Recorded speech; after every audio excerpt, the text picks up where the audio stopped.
13 वर्षीय अबोध बालिका से दुष्कर्म करने वाले सौतेले पिता को आजीवन कारावास। जिला अपर सत्र न्यायाधीश बड़वाह के विशेष न्यायालय पॉक्सो एक्ट ने 21 फरवरी 2024 को आरोपी राहुल राठौर को दोषी पाते हुए पॉक्सो एक्ट सहित विभिन्न धाराओं में आजीवन कारावास और 4000 रुपए के अर्थदंड से दंडित किया गया है।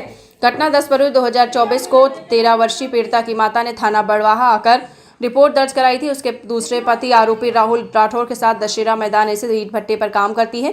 सुबह 8:30 पर लगभग नाबालिग पीड़िता भागकर घर आई तो मैंने पूछा कि क्या हुआ। पीड़िता ने बताया कि शौच करने हेतु चोरल नदी के किनारे गई, तभी पीछे से उसके सौतेले पिता राहुल राठौर आ गया और उसे पकड़ झाड़ियों में ले गया और जमीन पर पटक दिया। उसके साथ गलत किया है।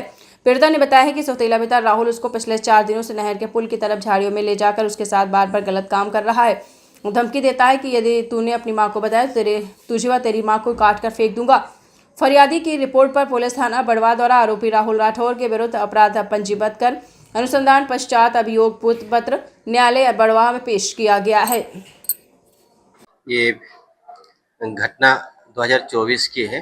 पीड़िता अपने सौतेले पिता और माता के साथ दशहरा मैदान बड़वाह में ईंट के भट्टों पर रहती थी और उसके माता पिता वहाँ काम करते थे। दिनांक 10 तो 2024 को पीड़िता, जिसकी उम्र लगभग 13 साल थी, वो शौच के लिए नाले तरफ गई थी और अचानक भागते उसकी माता के पास आई घबराई हुई। तब उसकी माता ने पूछा क्या हुआ, तो पीड़िता ने बताया कि मैं शौच के लिए गई थी, तभी पीछे सौतेला पिता आ गए, उन्होंने मुझे झाड़ियों में पटक दिया और मेरे साथ गलत काम किया। तभी 2-3 लड़के वहाँ पर और आ गए और उन्होंने देखा और उन्होंने उनको बोला, तो तभी वो पीड़िता वहाँ से हाथ छुड़ा के भाग के आई।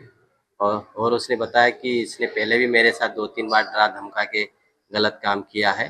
जब पीड़िता की माता ने ये बात सुनी तो फिर थाना बड़वाह पर गई और वहाँ पर उसकी रिपोर्ट लिखाई थी और बाद में थाना बड़वाह द्वारा भादवी और पॉक्सो अधिनियम में अपराध पंजीबद्ध किया गया था और विवेचना पूर्ण कर अभियोग पत्र विशेष न्यायालय पॉक्सो बड़वाह में पेश किया गया था, जहां पर विचारण के दौरान साक्ष्य और डीएनए रिपोर्ट के आधार पर मामले को प्रमाणित पाया और सौतेले पिता राहुल को धारा 376(3) और 376(2) और एच में आजीवन कारावास और पॉक्सो अधिनियम की धारा 3/4, 2 और 5L/6 में भी आजीवन कारावास से दंडित किया और 4000 रुपये का अर्थदंड दिया गया।